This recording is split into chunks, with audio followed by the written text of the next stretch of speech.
ingkang dimiliki penduduk surga terus diasta mandhap dhateng donya nggih niku namine akal. Sifatnya penduduk surga niku nggadhahi napa? Akal.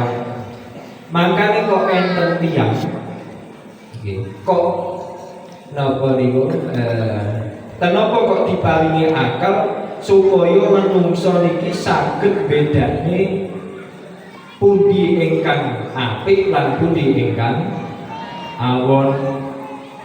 Nah, niku sifatnya penduduk surga iso bedane barang apik kalih barang elek.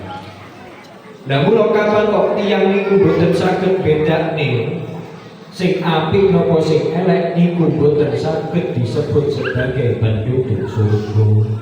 Jangankan penduduk surga, diarani manungsa angel. Jenengan mlebet tugas roti teng toko larang kalih kurang niku saged bedane napa mboten?